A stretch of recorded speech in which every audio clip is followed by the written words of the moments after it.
fellow traveller. This is Cara, the Humble Druid. You can call me Cara, you can call me the Humble Druid. I will respond to either. And if we are in a tavern, make sure the dwarf does not get wasted or pissed.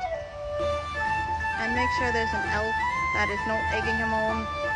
That would be fun to watch. Actually, scratch that. Let's watch this drinking contest between a dwarf and an elf together, shall we? Sounds like fun.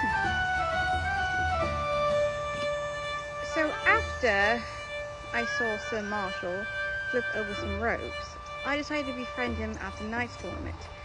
But beforehand, me and Nathaniel, I swear I can say his name right, we decided to go on more quests and adventures. And we did, and it was so much fun. And then we caught the second half of the Knights tournament. So after that, I decided to befriend this knight, who I didn't know was going to be coronated to be a baron later on that evening. Well, Sir Kendrick Marshall looked like he was dying of heat. Or maybe no expert, but chainmail, 9-degree weather, and lots of layers equals a recipe for heat exhaustion. And you don't want that for anyone, it's not fun. I went through that this season for Renfair, and oh my gosh. It was a very frightening experience. But luckily I had people to help me out. But besides that's another story. But where was I? Oh yes. But I wanted to help this kindred spirit out. So I had a water bottle full of ice that an artificer made for me. It was metal, can keep things cool, and can keep things hot for 12 hours. So I looked at him and said, "Hey, do you want some ice?" He looks at me with wide blue puppy dog eyes and just goes, "Ice? You have ice? Where is ice?" I shake my water bottle. He proceeds to do this. "Now double down my shirt." Now I have done many questionable things in my life.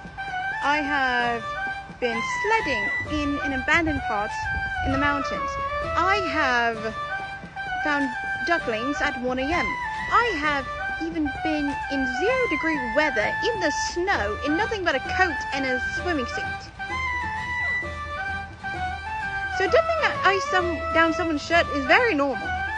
And then he just goes like this and goes, "Now dump it down the back." I said, "All right." So I did. And he was in such relief, it can only be described as a dog just being scratched by its master. I then proceeded to ask him, "Would you like some ice on your head?" Again, his eyes went wide in the most adorable way and just goes, "Yes, please!" So I did. I put ice on his head, and then he made the remark, "It feels good to be taken care of." I said, "Well, I like taking care of people." "Well, you're good at it." "Wait, are you going to be at the king's feast?" I looked at him. He's either flirting with me or he's inviting me. Either way, I couldn't say no. I said, "Maybe, we'll see, I don't know." And then Nathaniel, he can be both a pain in my rear end, or he can be like a brother to me. In this case, he was being my brother. And he goes, "Well, we would have if someone wasn't sick." He goes, "Oh, that will not do. I will talk to the king personally. And I'll even save you a dance." Me. How did I get tied up in this? I'm now going to dance with a knight. What do I do?